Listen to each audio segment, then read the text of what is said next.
Shalom, saudara dan saudariku.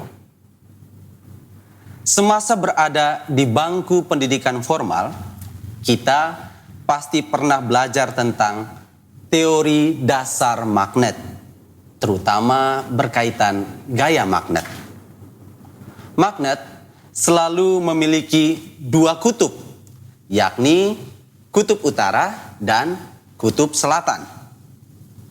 Bila mana kutub-kutub ini didekatkan, ternyata menimbulkan gaya yang khas. Kutub-kutub yang sama bila didekatkan akan saling tolak-menolak. Tetapi jika kutub-kutub yang tidak sama didekatkan, maka akan saling tarik-menarik. Mengapa hal ini bisa terjadi? Karena setiap kutub magnet memiliki kekuatannya masing-masing. Saudara dan saudariku, Yesus tetap belum menyerah untuk mengajari orang banyak yang berada di rumah ibadat di Kapernaum tentang roti hidup. Hari ini dalam Injil Yohanes bab 6 ayat 44 sampai dengan ayat 51, Yesus kembali menekankan relasinya dengan Bapa dalam perutusan yang dijalaninya. Bila kemarin kita berefleksi bahwa Yesus hanya melakukan kehendak Bapa karena kehendak Yesus sendiri sejatinya telah selaras dengan kehendak Bapa, kini Yesus berujar bahwa semua orang yang datang kepadanya untuk diselamatkan sebenarnya karena telah ditarik oleh Bapa sendiri.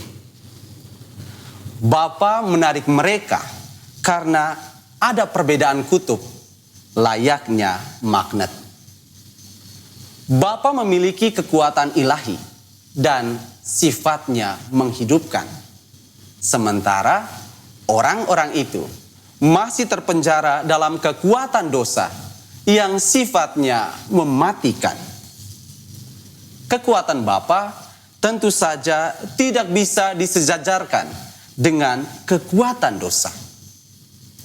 Maka saat kutub yang tidak sama ini didekatkan, muncullah gaya tarik-menarik, dan tentu saja Bapalah yang memenangkannya. Yesus yang diserahi tanggung jawab oleh Bapa untuk memperhatikan orang-orang ini berusaha untuk mempertahankan ketertarikan tersebut. Dalam perutusannya, Yesus malah berupaya agar bukan hanya tetap ditarik saja, tetapi orang-orang itu juga harus erat disatukan dengan dirinya sendiri. Caranya adalah memberi dirinya sebagai roti hidup.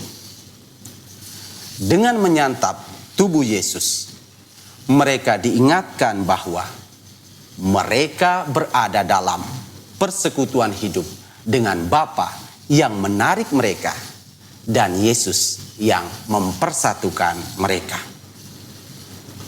Paus Fransiskus coba membahasakan hal ini dalam permenungan yang sangat indah. Ia berkata seperti ini: Yesus tidak hanya meninggalkan kita dengan kata-kata, karena kata-kata yang kita dengar mudah dilupakan. Yesus tidak hanya meninggalkan kita kitab suci, karena mudah untuk melupakan apa yang kita baca.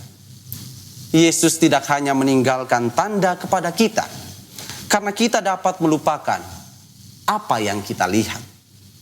Yesus memberi kita makanan, karena tidak mudah untuk melupakan sesuatu yang benar-benar kita rasakan. Yesus, sang roti hidup, membuat kita tidak lupa akan rasanya kasih Allah dan pengorbanan Allah. Karena itu, saudara dan saudariku, dalam banyak kesempatan kita terlampau sering mengabaikan roti hidup. Kita menyangka bahwa kita hanya bisa hidup karena kita bekerja dan menghasilkan uang. Hidup sejatinya bukan hanya sebatas itu.